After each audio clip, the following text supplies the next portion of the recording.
নিজের দোষ অন্যের ঘাড়ে চাপানো যেন রাজ্যের বামমন্ত্রীদের চিরতরের স্বভাব। ৮ দিন ধরে চলা আইপিএফটির অবরোধ কর্মসূচিতে চূড়ান্ত সমস্যায় রাজ্যবাসী। বিরোধীদের চাপের ফলে এমনিতেই কোণঠাসা রাজ্য সরকার। টানা অবরোধে কার্যত দিশাহারা মুখ্যমন্ত্রী মানিক সরকার ও তার প্রশাসন। কি করবেন এই নিয়ে এখন চিন্তায় তারা। এর উপর বিজেপির দেওয়া ৪৮ ঘন্টা সময়সীমা যেন গোদের উপর বিষ ফোঁড়ার মতো অবস্থা। কি করবেন এই ভেবেই দিশাহারা হয়ে অবরোধ ইস্যুটিকে ঠেলে দেন কেন্দ্রের কোর্টে।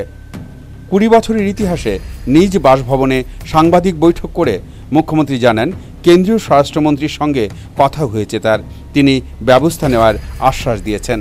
কিন্তু মঙ্গলবার সকাল থেকেই যেন চেনা শহর অচেনা হয়ে ওঠে। রাজ্যের ইতিহাসে প্রথমবার ভোর ৪টে থেকে ঘরবন্দি হয়ে পড়েন মুখ্যমন্ত্রী মানিক সরকার। ঘুম থেকে উঠেই তিনি দেখেন তিনি ঘরবন্দি হয়ে রয়েছেন। কথায় আছে, যা সব ভালো তা শেষ ভালো। কিন্তু রাজ্যের মুখ্যমন্ত্রীর ক্ষেত্রে কথাটা হয়তো একদম খাটে না।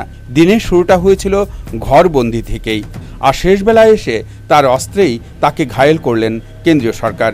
কেন্দ্রীয় স্বরাষ্ট্র প্রতিমন্ত্রী কিরণ রিজিজু দেখা করলেন না আইপিএফটির প্রতিনিধি দলের সঙ্গে, যা থেকে এটাই বোঝা যায় যে রাজ্যের সমস্যার সমাধান করার জন্যই রাজ্যের কোর্টে বল ফেললেন তিনি।